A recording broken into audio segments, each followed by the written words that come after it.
Orang yang mulazim kitab Ihya pasti tahu di antara iklan itu promosi, tapi promosi saya. Niku Imam Ghazali nyebut wonten hadis kangge zaman akhir, inna min khiyari ummati fi ma nabba'ani alam wal a'la qauman yadhakuna jahran min saati rahmatillah. Jadi di zaman akhir itu orang-orang yang keren itu nak sengguyu banter-banter. Karena itu cara melawan kodok kodar melarat diamuk bojo diusir, itu cara ngimani kodok kodar pokoknya guyu rame-rame. Terus kedua, memang Allah mensifati dirinya itu wa annahu wa adhaka wa abka. Allah itu mensifati dirinya adhaka, sing maringi guyu. Lan itu yang kata utangnya akeh, problemnya kata nek semarung guyu ini karena itu sifatnya Allah Taala pasti muathirah. Allah mensifati dirinya wa annahu wa adhaka wa abka.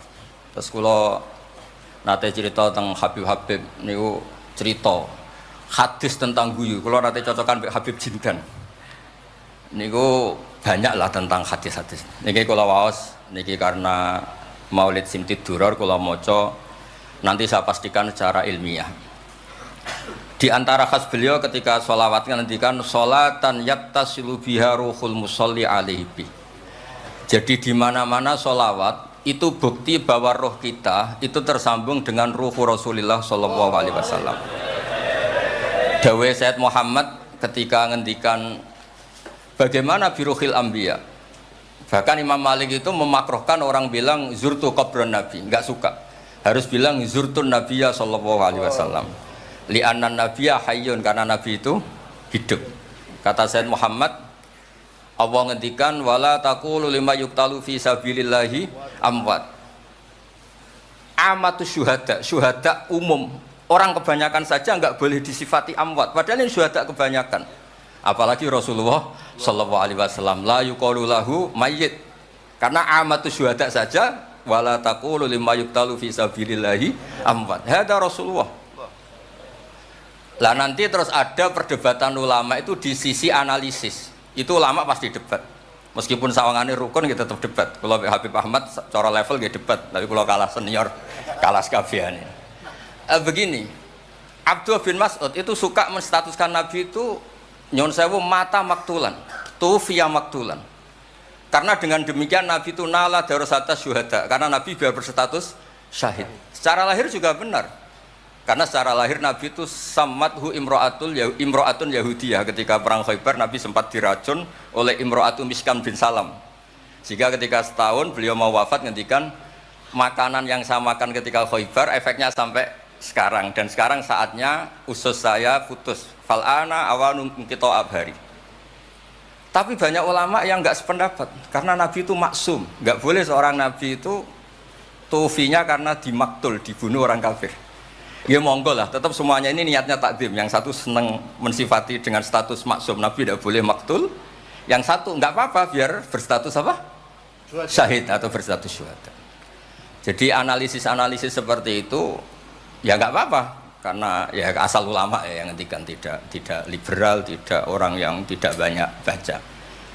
Makanya kata Abdul Mas'ud, saya disuruh sumpah 9 kali sampai sekian kali bahwa Nabi itu adalah maktulan, saya lebih suka daripada ngomentari Nabi itu kabudut apa normal, karena beliau ingin menstatuskan Nabi itu apa nala darojatas syuhada, tentu selain darojatan nubuwah. Nah sholawat ini pentingnya diroyah. Nggak ada umat sebaik umat Rasulullah SAW. Karena begini, ini pentingnya diroyah. Ya saya ini tetap ngaji seperti biasa tanpa ngurangi hormat teng Habib Taufik, baik di Habib Ahmad. Karena kalau saya terus khusyuk hati-hati namanya saya tidak jujur. Biasanya orang ngono kok ngono itu kan ya. Karena aneh. Sesuai kontrak lah, sesuai kontrak. Niki Mbah kula terus Mbah Hamid itu sepupunya Mbah saya. Jadi Mbah saya punya Mbah kandung namanya Fatimah binti Idrus bin Umar. Kecilnya namanya Abdul Khalik. Kalau Mbah Hamid namanya Abdul Mu'ti. Hamid bin Abdul bin Umar. Kalau Mbah saya Fatimah binti Idrus bin Umar. Jadi ini semua sama-sama dzurriyyah Mbah Umar. Berhubung tua kula niki Mas niki wonten Mas Aziz, Mas Uwais, Mas Ama niki. Nak ngaji kalian kula, tapi kula hormat kala tua. Dadi niki. Saya teruskan.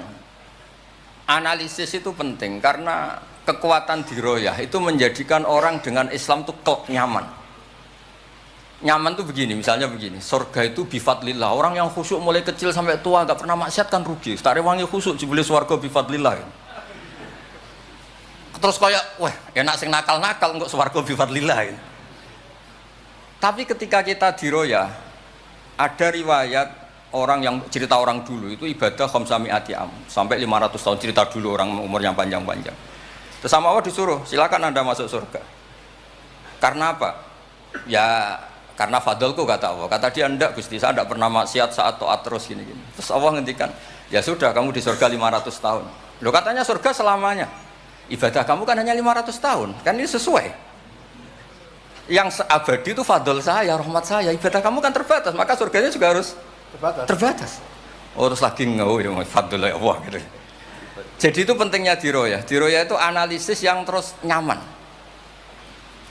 Nah, Nabi itu sering disifati ulama. Ini nanti saya ngaji Ihya. Sifat Nabi paling asik, paling benar, paling abadi itu sifat yang basariyah.